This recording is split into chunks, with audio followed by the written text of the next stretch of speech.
I just finished the Lucy chapter in Visage, and honestly, it's one of the most horrifying and strangely relatable things I've ever experienced.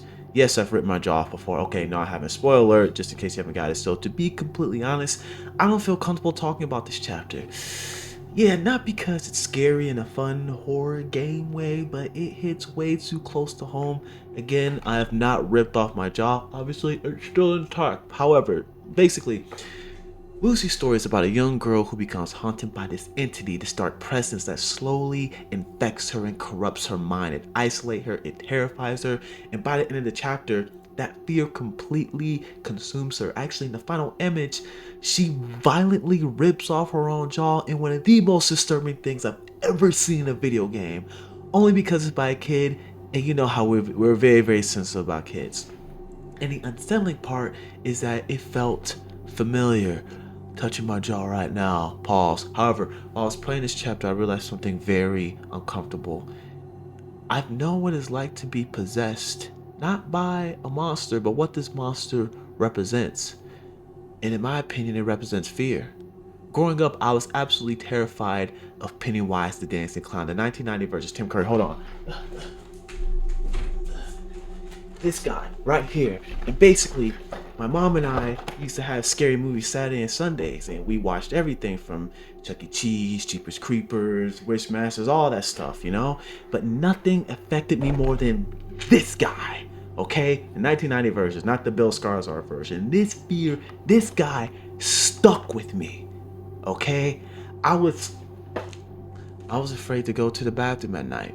I was scared of the dark, convinced that Pennywise was everywhere, in the shower, in the toilet, in my bed, under my closet. I had constant nightmares about Pennywise.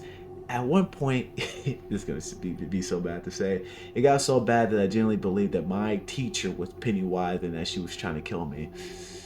Maybe I was actually trying to get out of school because I hated school. Anyway, it escalated to the point where the school had to get involved. They called my mom, and my teacher asked, hey, why did I believe that she was the killer clown trying to kill me? Basically, they were trying to put me on meds, all that stuff. That's another story for another day. However, I had to see a counselor to deal with it. Now it's the end. It's Scary Movie Saturdays and Sundays. However, that is not the point of this video, okay? The point of hey, I'm not afraid of you. Anyway, what Lucy's chapter helped me understand years later is that fear doesn't just scare us. I know, right? If left alone, it can corrupt us. You see, fear, it isolates you. Fear convinces you you're unsafe even when you're not. Fear changes how you see the world and, more importantly, how you see yourself. You see, Lucy wasn't destroyed by a monster. She was destroyed because no one truly listened to her fear.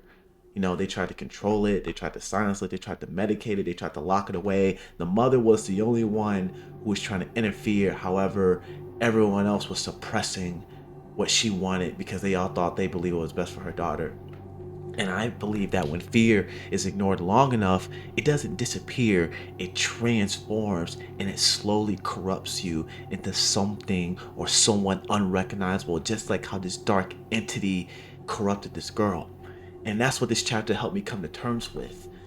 The thing that possesses us as adults, fear, anxiety, depression, so on and so forth, they're not always new. They always stem from childhood trauma, and they just become heavier as we become older because they become more real. You know, when we're children, life is simple. School, friends, birthdays, Christmas, we're afraid of the monster in the closet, we're afraid of the boogeyman, so on and so forth. However, the world feels big, it feels safe. But as we grow older, we start to see the world more clearly and sometimes more cruelly. We inherit the fears of society, expectations, failure, loss, isolation, not having a girlfriend. That's me.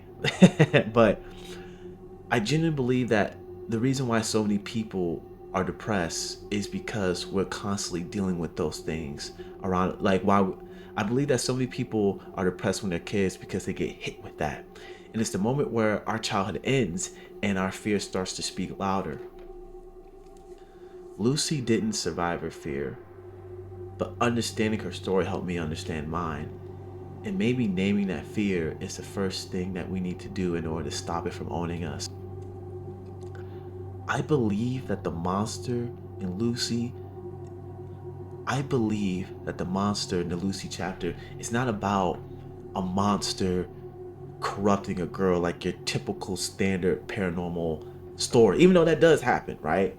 But I don't believe that's what the story's trying to say. I believe what it's trying to explain is what happens when we let fear, depression, anxiety, and so on and so forth corrupt us for so long that it eventually destroys us. And that's the lesson that I learned from this story. It's how do we not let our fears, anxiety, and depression corrupt us? Like how this monster corrupted Lucy so much to the point where it destroyed her. If you enjoyed the video, please like and subscribe. I will be breaking down all the chapters in Visage and I will be breaking down all the chapters in Visage and how it reflects on my own life and dealing with my own problems. But thank you guys for listening and look forward to seeing you next time. Thank you.